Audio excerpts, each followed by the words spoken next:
Hello, guys, and welcome to this video. In this video, we're going to talk about foundation level pt1F foundation tier 2022. Now, let's take a look at the questions. First question here. Nav found the following table that shows the age in years of each of 7 cities. Now, these are the cities and these are the ages in years. First question, write down the name of the city with the greatest age.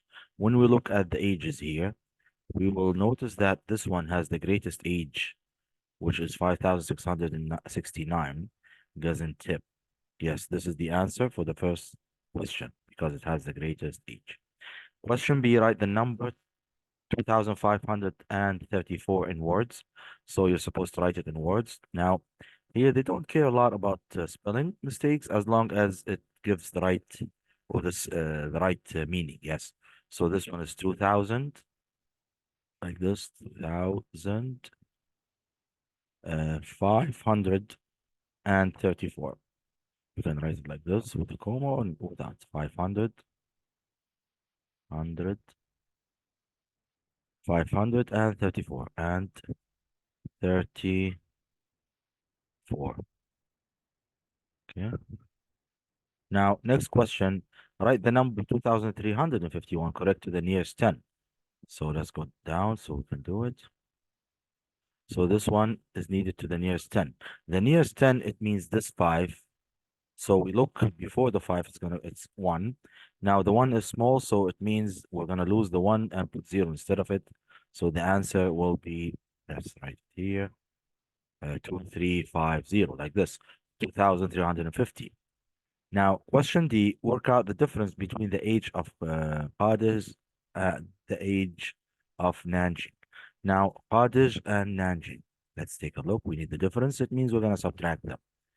Qadish is this one, and Nanjing is this one. So 3,124, 3,124 minus Nanjing, which is 2,516. And the answer is 608. 608. So we subtracted these. The answer is 608. Now let's move on to the next question. These questions are easy. The beginning is always like this. Who did this? A millennium is 1,000 years. What is the age of Genian in whole millenniums? So Genian in millenniums. This is Genian. Wait a minute. A millennium is 1,000 years. What is the age of Genian in whole millenniums? Ah, this is Jinin. I didn't notice. Jinin is 4,469. Whole millenniums, it means a whole number. So we're going to take this number divided by 1,000 and then take the whole number. So 4,469 divide 1,000 because we need the millenniums equals, let's divide it. So 4,469 divide 1,000. We need the answer in millenniums only. It's 4.469. And the answer in millenniums, it means the whole number. So the whole number is 4 millenniums. And this is the answer for this question. Now let's move on to the next one. This is done. Question 2A. Simplify this. 12A plus 3A minus 7A. As long as all of them have the same variables, it means we can add them and subtract them together.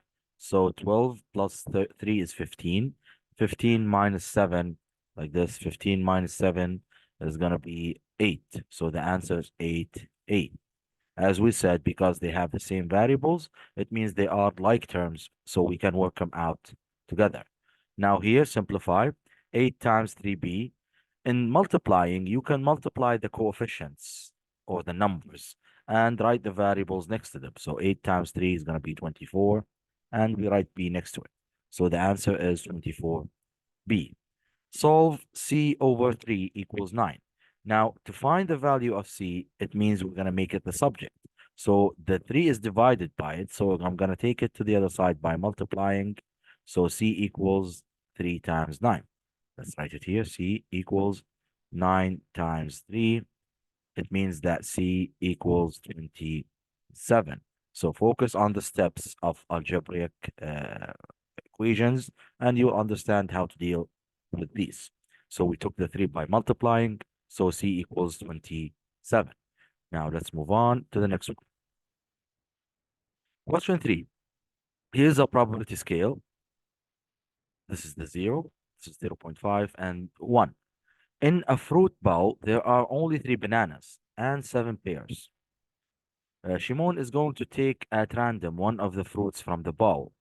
Write down the letter of the arrow that points to the probability of that Shimon takes.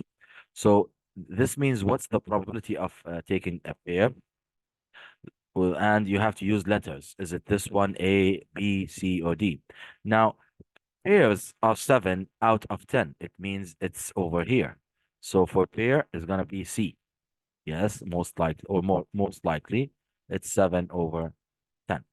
And then we have question 2. What's the probability of taking a grape? Because we have no grapes, it means the probability would be 0. It means the letter will be A. That's the idea. Okay. And then question here, let's take it down. Emma has some carrots, some potatoes, and some onions in a bag. She says that the probability of taking at random a carrot from the bag is 1.4. Emma is not correct. Explain why. Now, let me tell you this. The probability is always 1. So it can't be more than 1. That's the reason. And she said it's 1.4. So to sum this up, all probability or all events should equal to 1, not more than 1. So that's why she's wrong, because she said 1.4, which is more than 1. And this is why she's wrong. Okay. Question 4. Here's a polygon. What is the mathematical name of this polygon? As you see, it has 5 sides. So it's a pentagon. Good. It's a pentagon. Let's write it here. I'll write it for you guys so you remember. That's it. Pentagon. Yes. So the mathematical name for this shape is a pentagon. Write down the mathematical name, pentagon. Let's move on to the next question. Here is a scale from 0 to 500. On the scale, mark with an arrow the number 360. 360. So 360, first let's take a look at the numbers. This is 300. This is 400. So it goes 1, 2, 3, 4, 5. It goes by 5. It means it goes by 20s. So we say 320, 340, 360. So this one is 360, and then 380, and then 400. So 360 will be here. Okay. This arm. A lot of arms. Let me remove them and show you the right arm. This is the right arm. Okay. Now, let's move on. Here is a clock face. Write down the time shown on the clock face. So this is the time. We know that we have two parts of the clock, the long and the short hand. The short hand tells you the hours, and the long one tells you the minutes. Now, if you want to write the time, you'll write it like this. So this one is didn't come to 2 yet. So it's going to be 1, and then 2 dots like this. And then the minutes are on 9. It means the minutes are 45 because we always multiply by 5. So it's going to be 45. So 1:45. This is the time exactly shown on the clock. Now let's move on to the next question. Complete the following sentence by writing a suitable metric unit on the dotted line. The length of a pen is 16 what? Now, what do you think a pen would be? A 16 meters, 16 centimeters, 16 millimeters? Yes. Most likely it's going to be 16 millimeters. Yes.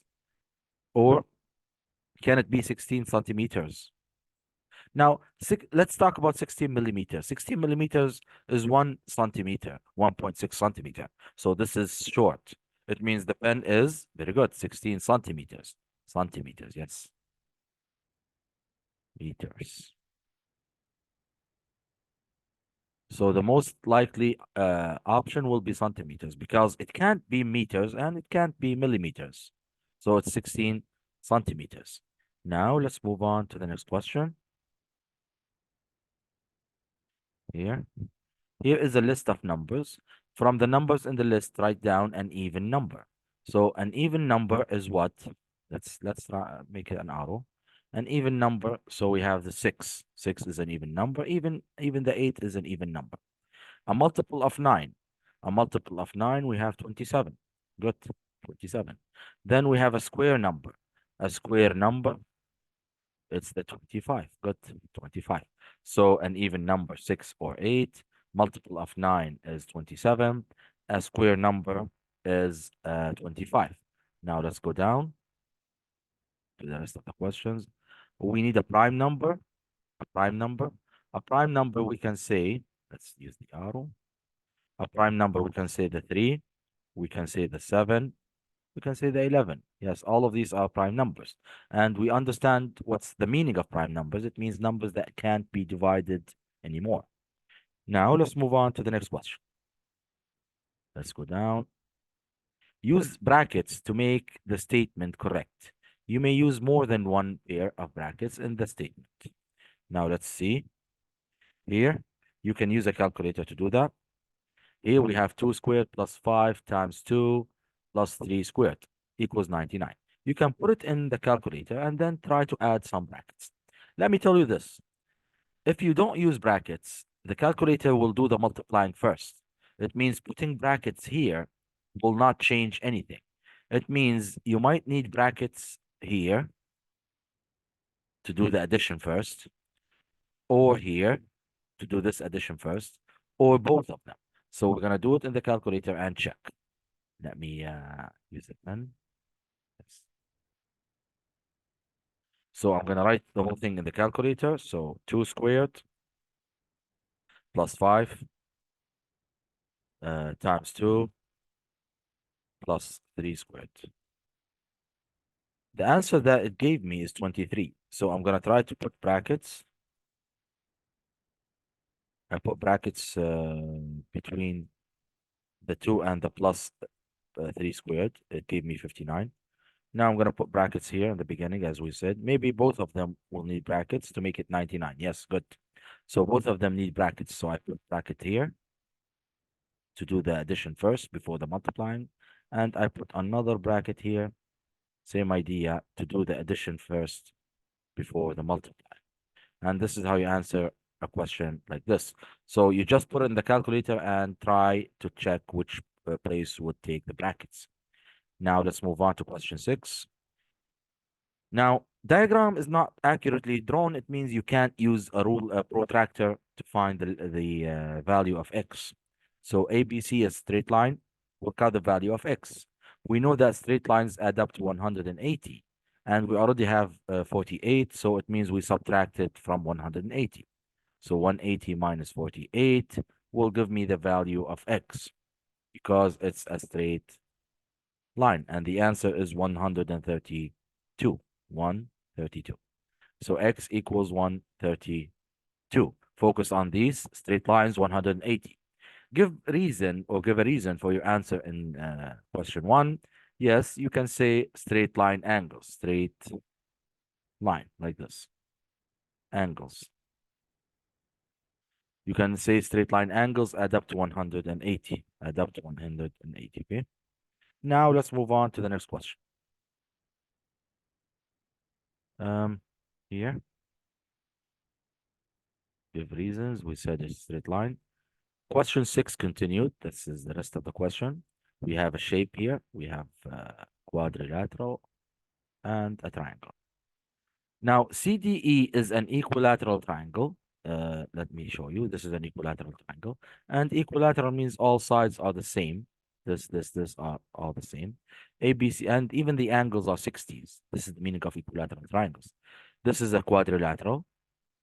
BCE and DCF are straight lines. Work out the value of y. So we need y. That's it. You must show your work. So because these are equilaterals, it means all of them are 60s. It means all of them are 60s. So focus on this step here. Wait. So equilateral triangles, as we said, it means all lines are the same, like this. And all lines are the same means all angles are the same. It means this one is 60 here. This one is 60. All angles are 60. And the reason is equilateral triangle, okay? Like this. You have to understand all the meanings of the types of triangles. And because this is 60, this one will be 60 because it's opposite to it. And opposite angles are equal.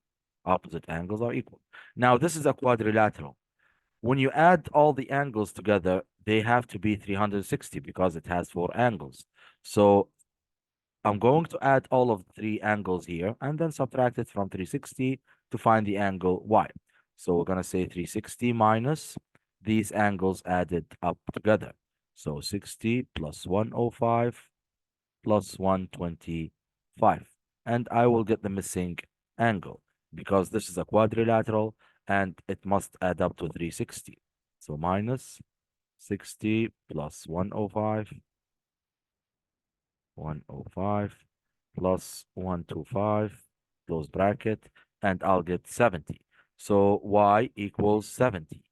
Okay, and this is how you answer a question like this.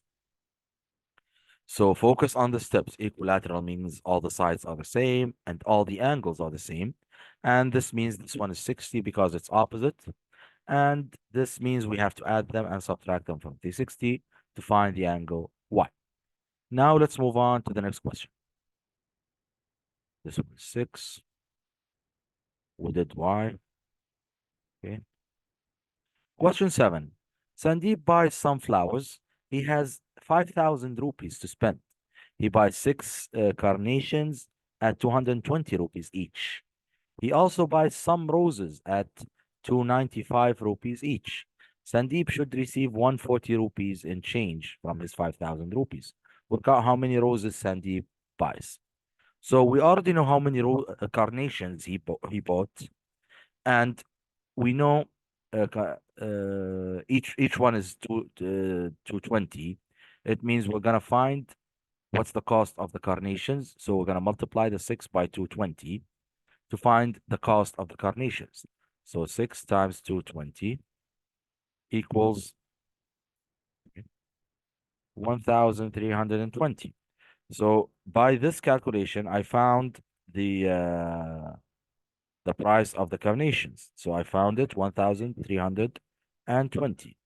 Now, after that, I'm going to subtract the 5,000 or subtract this from the 5,000 to find how much money did he receive. So 5,000 minus 1,320, which spent on carnations.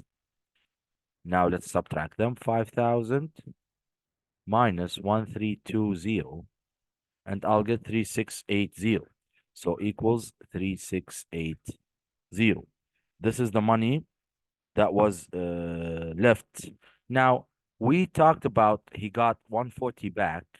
It means I'm going to subtract it from 3,680 because he already got that back. So 3,680 minus 140 because he already got that back, so it's not spent. So 3,680 minus 140, and we got 3,540. 3,540. Now, let me do this. Yes, 3,540. Now, we know that the cost of the roses is 3,540. And we know that each one is 295. It means we're going to divide them by each other to find the cost of one rose. So 3,540 divide 295. 295. So let's do it here. 3,540 divide 295. And the answer is 12 rupees each. 12 rupees each, like this. And this is how you answer question like this. So what did we do first? First, we found the total cost of the carnations. We multiplied the 6 by 220 because each one of them is 220. And then after doing this, we found the rest of the calculations. So we multiplied, we got this, and then we subtracted from 5,000. After subtracting, we got this, and then we subtracted 140 because he got them back. We got this number, which is the cost of the total roses. And then we divide it by the cost of one rose, and then we get 12 rupees uh, each. Yes. I also, I mean, yeah, he bought, I'm sorry, 12 roses. How many roses? I mean, 12 roses, not rupees. Yes, sorry. My bad, my bad. Sometimes when you focus a lot on the questions, you understand, you lose focus on what they need. So it means he bought 12 roses. Yes, 12 roses. Yes. So here, 12 roses. Yes. So it means he bought 12 roses. Yes. Now let's move on to the next question. Here. Question 8, simplify. We have 12g minus 8e minus 5g plus 6e. Here we're going to do or calculate the like terms together. So here we have g and here we have g and focus on the signs. So we're going to calculate the g's together. 12 minus 5g will be 7g. So we finished the g's. Now we come to the e's. Minus 8 plus 6. When you do it in the calculator, it's going to be minus 2. Focus on the steps and focus on the calculations. So it's going to be minus 2e. And this is the final simplifying expression that we have. Now let's move on to the next one. A equals 3b minus 5c. Work out the value of A when B equals 12 and C equals 4. That means we're going to substitute these numbers into the equation. So B is 12. I'm going to put 12 instead of this B. And C is 4. I'm going to put 4 instead of the C. And when I put it, I have to use brackets. So A equals 3 and brackets of B, which is 12. So I'm going to put it inside brackets. Okay, focus on this because it's multiplied. And then minus 5 brackets. And instead of the C, I'm going to put 4. So this one is 4. Now, A equals 3 times 12 minus 5 times 4. I can use a calculator here to do this, and it will give me the final answer. So 3 times 12 is going to be 36.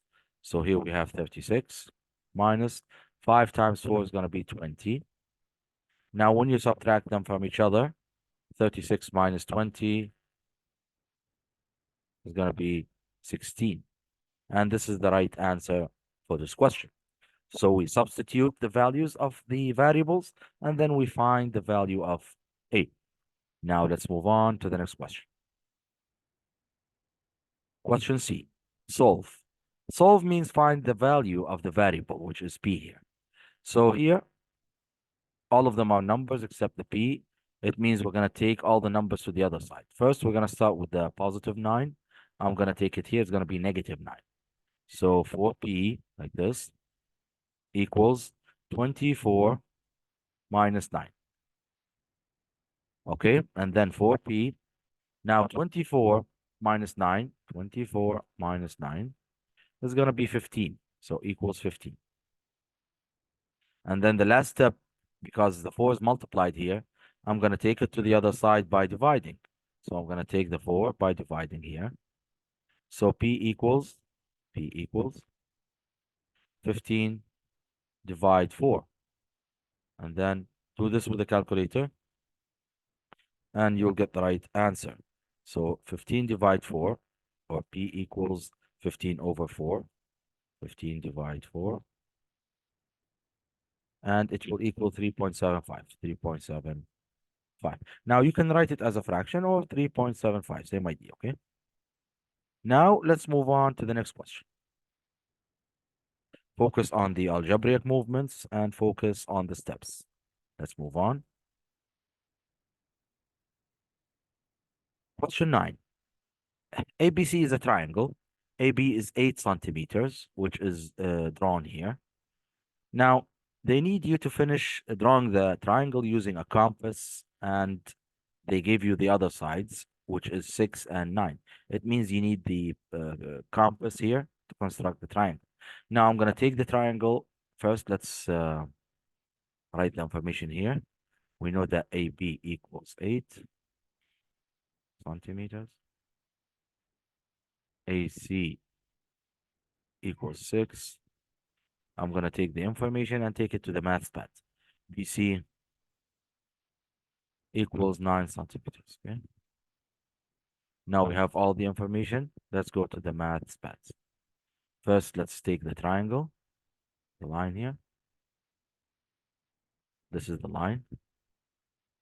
I don't know if it's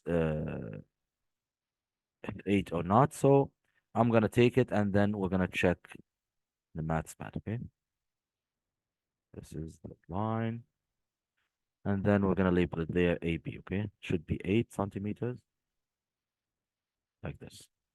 Now let's go to MathPad and finish the rest of the steps. Okay, so here we checked it's 8 centimeters. AB is 8. Now we're going to use the compass to construct the rest of the lines. First, we have the line AC, which is 6 centimeters. So I'm going to take the compass, put it on point A here, and open this to 6 centimeters. And it has to start from the 0. Focus on this. Close it. Make sure that you handle the compass with a good handle. It means don't shake your hand and make a good arc like this. Okay. So this one is 6 centimeters. I make an arc. Now the other line is BC, which is 9. It means I'm going to open the compass on 9 centimeters. So take it, open it on 9 like this, and then close it. Now, when you draw it, you put the needle on point B like this, okay? And then you draw the arc from this side. So it's going to be like here.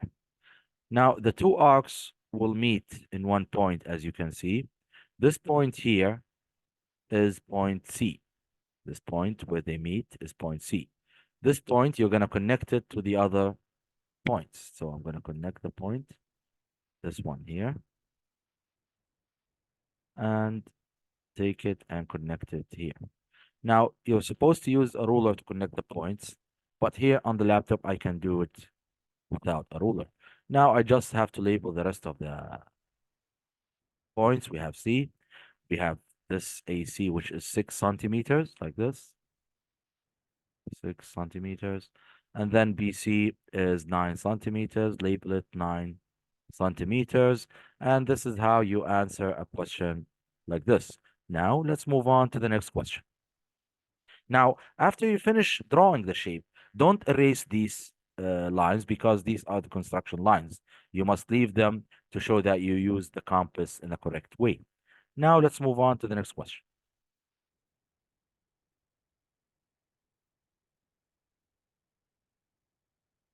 Question 10. Anjali wants to go on a boat. See? Yes, on a boat at the seaside. At the seaside, there are 20 boats. Of these boats, 2 are white, 5 are blue, 7 are green, and 6 are yellow. Now, are these all 20? First thing, you have to make sure that all of them are 20. So here we have, yes, we have 7. 7 and 7, 14, plus 6, all of them are 20. Good. Anjali selects at random one of these boats. Write down the probability that she selects first a green boat. So all of them are 20. So all the answers should be out of 20. They should be out of 20. So first one, green boat. How many greens do we have? We have 7. And all of them are 20. So what's the probability? Very good. It's going to be 7 over 20. This is the probability of picking a green boat. Now let's move on to the next one. We go down. What's the probability of picking a white boat or yellow? Hmm, Yeah, a white boat or yellow. So let's take a look.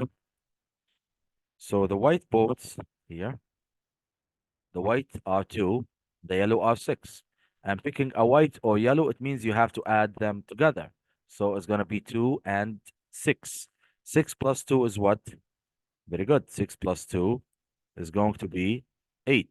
And all of them are 20. So white or yellow, it's going to be 8 over 20. So 8 over 20. And this is how you answer questions about probability. Focus on the steps of probability and how to answer them. Now let's move on to the next question. Question 11. Joan wants to make some small cakes. He finds a recipe that says he needs 360 grams of flour to make 15 small cakes. Joan has 0.85 kilograms of flour. Joan works out how much flour he would need to make 38 small cakes using the information given in the recipe. Does Joan have enough flour according to the recipe to make 38 small cakes? Show your work clearly. Now, before you start, you have to focus on the units in this question because here it was in grams and here it was in kilograms. So you have to make them the same so you can work with the numbers. Now, I'm gonna use the recipe in grams. So I'm gonna make this grams. Now, first we have to know that 1 kilogram equals 1,000 grams. Okay. So to turn this into grams, it means I'm gonna multiply it by 1,000. So 0.85 multiply 1,000 here. It means I'm gonna turn or move the decimal point like this times 1,000. So it's gonna be 850 grams. Now I know that he has 150 grams. Now, as we said that the recipe, he needs 360 grams of flour to make 15 small cakes. So 360 makes 15 small cakes. Focus on this. So we need to know how much flour is needed to make one cake. And then we find out the 38 small cakes. Is it enough or not? Okay. So first, here, 360, we're going to divide it by 15, okay, to find out what is or what's the number for one cake. So 360, let's put here, 360 divided by 15, because we know that 360 grams can make 15 cakes. So this one will make, yes, 360 divide 15 gave me 24. It gave me 24. It means 24 grams for one cake. 24 grams for one cake. Now, I can check by using the 850. So we know that 24 grams makes one cake like this.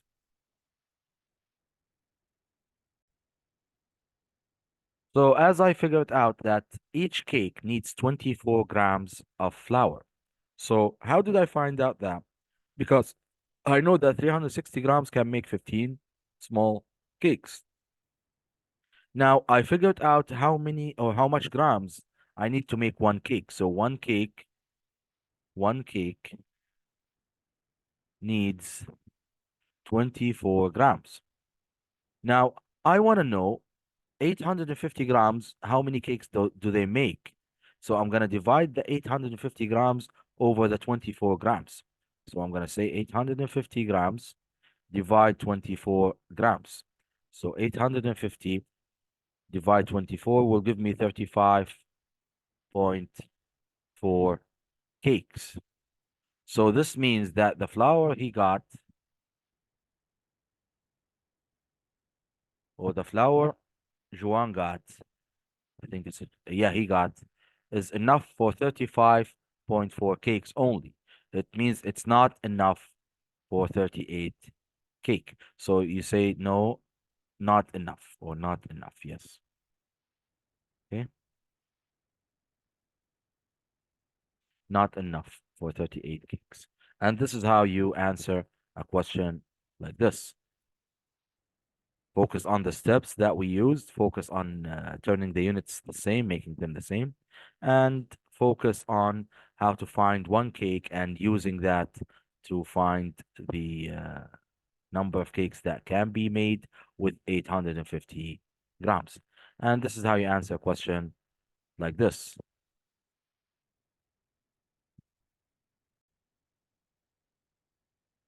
Thank you very much for watching. See you next time.